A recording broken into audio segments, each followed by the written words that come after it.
right, welcome back to Harrowings and the Passing Show. This is going to be a little more lively version than the last section. We are going to be taking in a little fall colors. We're losing the leaves now, getting close to winter. And it's December 1st, 2025. We are coming up on the intersection of 18th and T Street Northwest in Washington, D.C. And I like to walk around the neighborhood a little bit, show people who, what, when, and where. Raw journalism, primary documentation for historians of the future. That's what the Passing Show, live with Hal Gill, your host, is all about. Place release here. Residences. It's a notification on the door there. I don't know what that's about. None of my business really. Got diversity makes for a better cocktail party. Advertisement at Larry's, I think. And across the way is L'Oreal Plaza, one of the better Mexican restaurants in the neighborhood.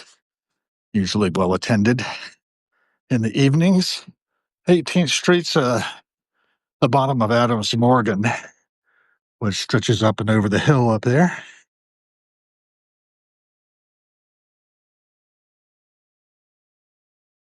Passing by Vagabond, City Dogs, and I'm going down towards S Street Northwest, and we'll walk back along S to home.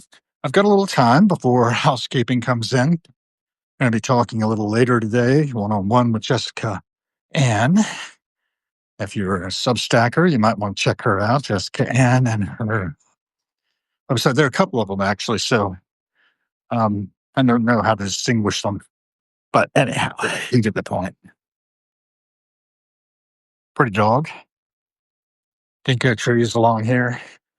This street always, Swan, reminds me of a few things, including a segment of In the Loop movie that came out probably a little before the pandemic, riffing off of a British television show, which I've watched a little bit of, not much. But In the Loop was classic, and I turned my friend, the Assistant Secretary of Homeland Security, onto it.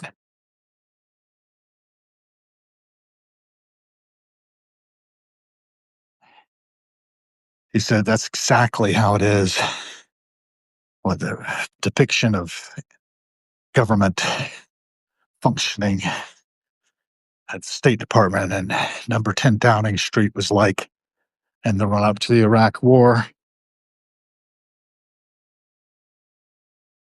He had interns writing papers that then became the basis for action at the UN and got leaked and led to untoward circumstances. At 1811, Watassa Management takes care of this building. If I remember right, my friends lives in 1815, I think it is. Apartment building there.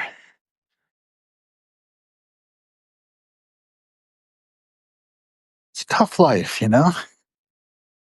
It's a tough life.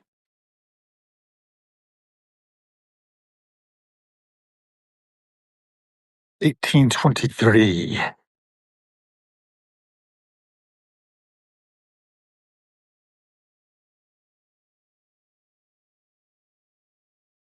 Leaves.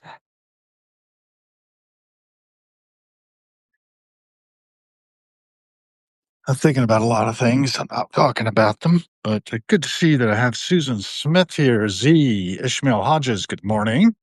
And Anna Hatsu. I like to ask people, who are you? How are you? Where are you? Or not necessarily in that order. Who, where are you? How are you? I think. And if you want to put that in the chat, that'd be interesting.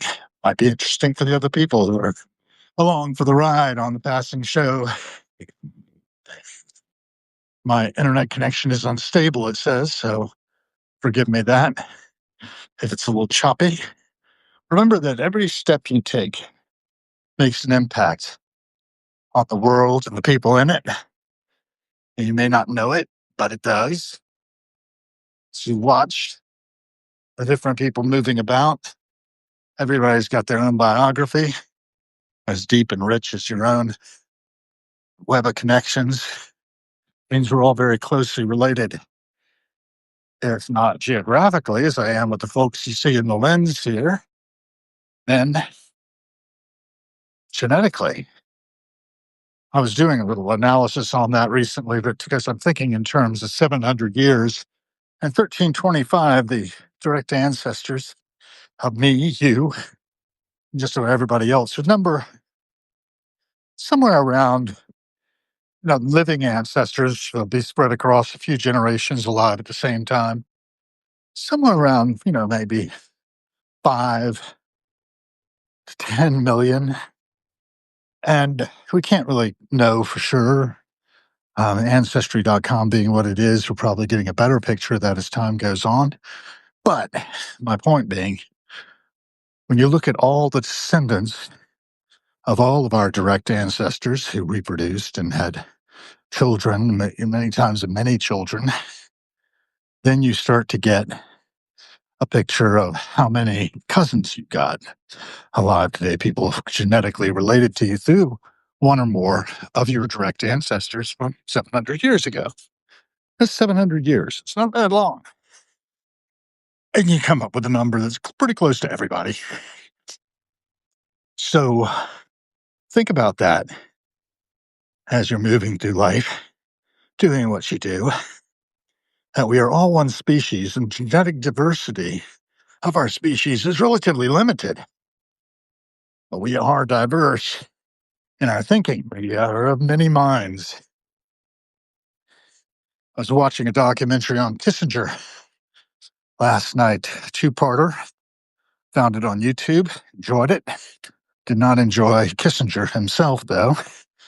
I mean, say what you will.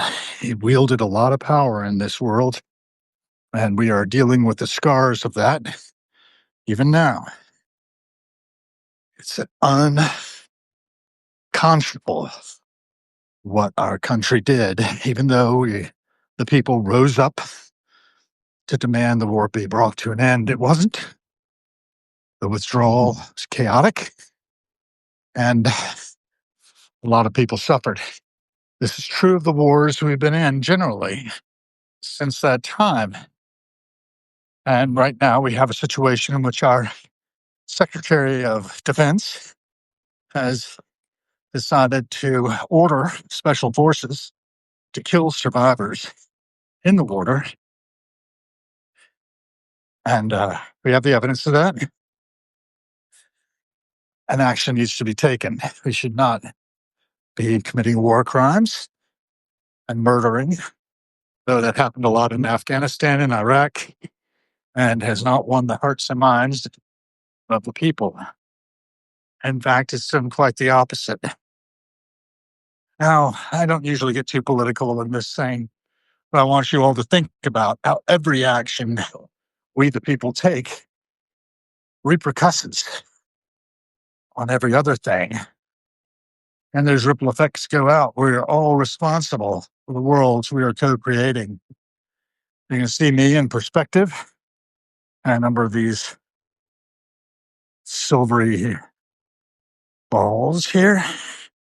And I am just one among 8 billion plus running around this globe, doing the best I can with what I have to be a voice for reason, for love, for peace, for happiness. I want to give it to you. You can share yours too. I hope you will. I think I can get watching that truck because that's my signal. When it moves, I need to move. It's good. Made it. With time to spare, apparently. There it goes. I was never promised a rose garden. Got one anyway. You can hear a jet leaving from National. And there's another one out there. See the contrail at high level. It's a beautiful day in the neighborhood. I might go out and do some more walking after talking with Jessica Ann at 10 o'clock. It's now 9:35. I've got 25 minutes to prepare. So if you're with me, thank you. And thank you, Ishmael Hodges. How are you, too? Remember that third question, Ishmael? I love that. South Carolina. Well, that's lovely. And you might want to read my novella, The Map at the End of the World. I renoted it this morning to try to draw more readers. It's AI generated, but one of the AIs being referenced is Ish for Ishmael 7. Anyway, I'm grateful to be here, grateful to be anywhere. And with that, I will tell you all again, every cent spent is a vote for the kind of world we are co-creating. Out here, be the change.